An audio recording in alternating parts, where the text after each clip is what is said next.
Now, as the last speaker, I am going to call Naeem Akhtar, and his topic is Islam and Terrorism.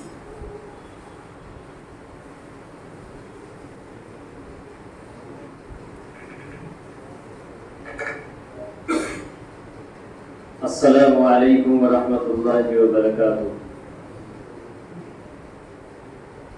Nahmaduhu wa nusalli ala rasulihi al-kareem, amma ba'd. With the name of Allah, the most gracious, the most merciful, and peace and blessings be upon His Prophet Muhammad, the head of all messengers, upon his family and all his companions. Distinguished the chairman of HERF, honorable teachers and judges and dear audience. Today I would like to speak on a very burning topic of the time, Islam and terrorism.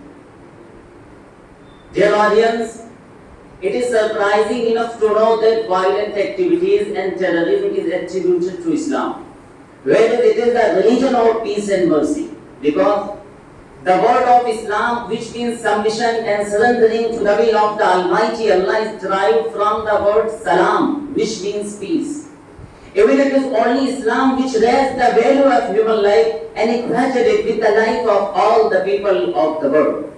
As Allah subhanahu wa ta'ala says in the Holy Quran, whoever kills a single person, not in retaliation for a person killed, nor as a punishment for spreading disorder on the earth, is as if he has killed the whole of humankind. And whoever saves the life of a single person is as if he has saved the life of the whole of humankind. Surah Al-Ma'idah, chapter number 5, verse number 32. Dear audience, from the beginning Islam asserted Muslims to adopt justice and fairness in their actions, even with non-Muslims, opponents and enemies, because the Prophet Muhammad, peace be upon him, was called mercy for all the world. Surah Al-Anbiya, chapter number 21, verse number 107. Sometimes the main reason behind the terrorism is cruelty and injustice. Because when people are oppressed, they fail to get justice and find no way, then they invoke in crime. That is not about a particular community. It is the human nature. Even it associates with every living thing. I try to make you understand. For example, if you try to hurt a person, definitely he will counter-attack you. Even if you hurt an animal, it will attack you in retaliation too. Mostly terror activities and violence is reaction of any incident. If we want to abolish terrorism and violent activities, we will have to find out the reason and will have to communicate and negotiate with activists for sort out the matter. Dear brothers, therefore in Islam using force is abhorred at the least degree.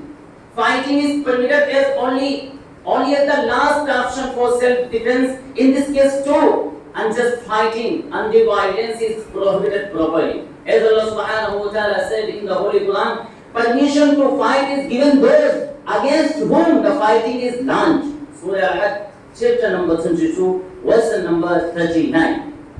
Nevertheless, Islam encourages for being kind to animals too. Muslims are prohibited to hurt them. Once the Prophet Muhammad, peace be upon him, said, a woman was punished because she imprisoned a cat until it died. On account of this, she was thrown to hell. While she imprisoned it, she did not give the cat food and drink, nor did she free it to eat what she found. Sahih al-Bukhari, hadith number 2365 and 2466. This hadith shows that the woman was punished for her sins on account of imprisoning the cat. Dear listeners, I hope in the conclusion, in the light of a hadith and Quranic verses, we have convinced regarding Islam that Islam never allowed for violent activities, destruction of buildings and properties, and the bombing of innocent people. May Allah help us to understand the misconception of Islam and to explain it others. Ameen. Thank you.